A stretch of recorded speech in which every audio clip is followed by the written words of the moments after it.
Change? As a verb, change can be either passive or active. It can refer to a one-time modification of one set condition to another setting.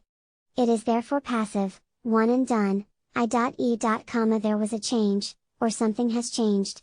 Or it can refer to an ongoing process, in a sense, an evolution, a process that has not stopped and may never stop. Changing or being in flux can complicate circumstances when stable conditions, like a climate, are expected and are relied on to plan for short or long-term futures. For instance, to be successful in producing massive yields per hectare, modern commercial agricultural activities may require heavy commitments for capital and services that are investments based on forecasts of future production. To grow a specific crop may require specific tools, equipment, pesticides, fertilizers, minimum volumes of water, and other inputs. The fiscal nature of farming necessitates financial planning to survive each year and to survive in the long run. When the circumstances, both intrinsic, environmental, social, personal conditions, et al., and extrinsic, conditions of markets, competition, labor and supply costs, consumer demand, et al., of farming change, reevaluation of the plans is necessary.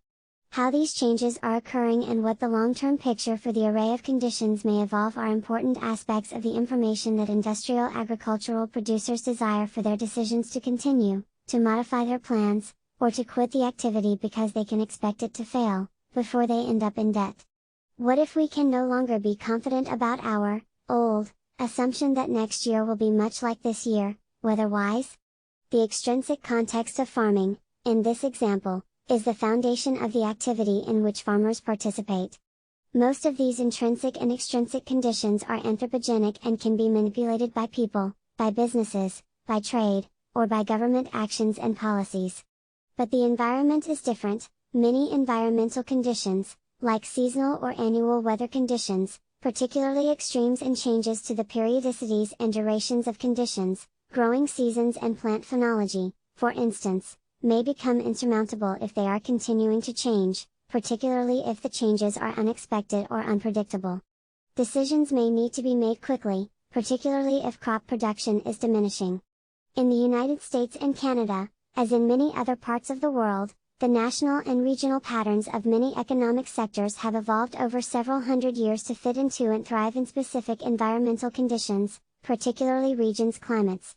More recently, agricultural development has used technological advancements and mechanical and economic efficiencies to reduce costs and increase profits and to establish roots in new places.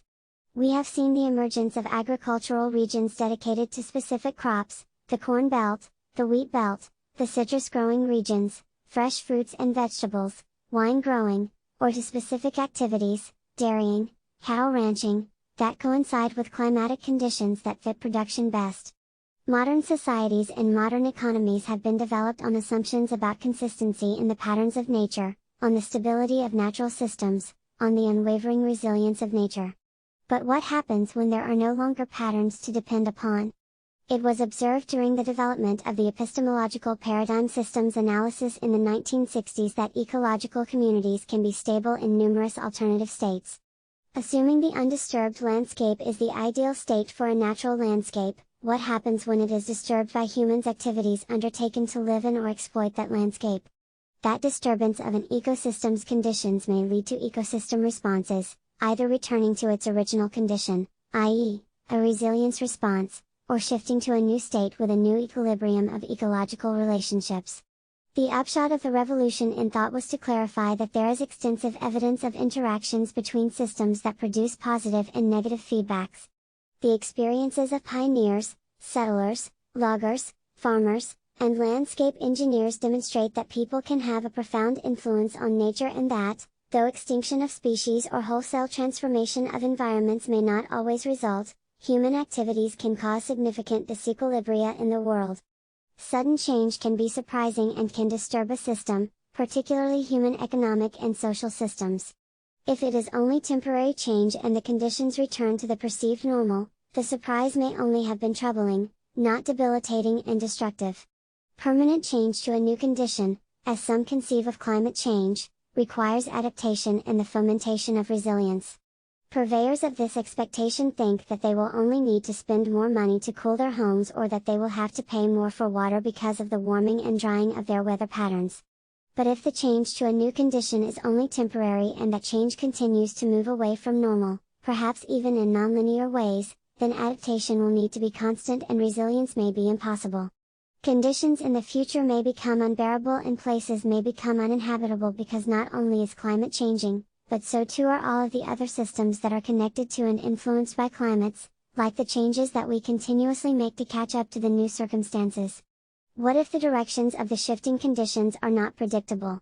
What if the changes seem to be chaotic, with rates of change constantly changing, and perhaps with retrograde shifts in some of the systems?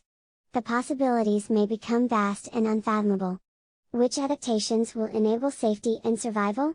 The information may be overwhelming, but systems thinking can provide methods to understand how decisions about response to change can be made.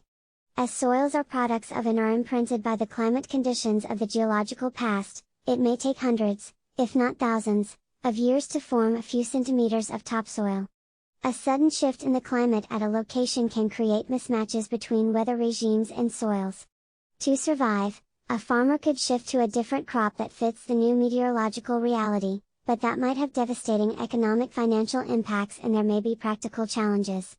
Relocating the production of a specific agricultural crop to chase the moving climate may be a possibility if the land is accessible and free for the taking. This is how wildlife species occasionally respond to such changes.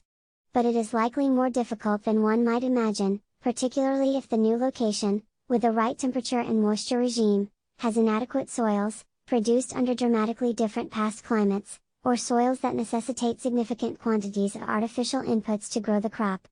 Following the climate may be very difficult and unrealistic. Land ownership is an impediment to relocation of farming practices.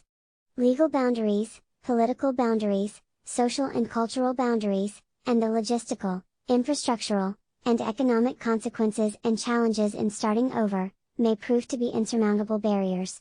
The choice may be to simply remain in place and change crops, i.e., adjust, or relocate and find ways to carry on, i.e., adapt. It is important to stress that even wild plants and animals cannot simply move and adapt with the changes.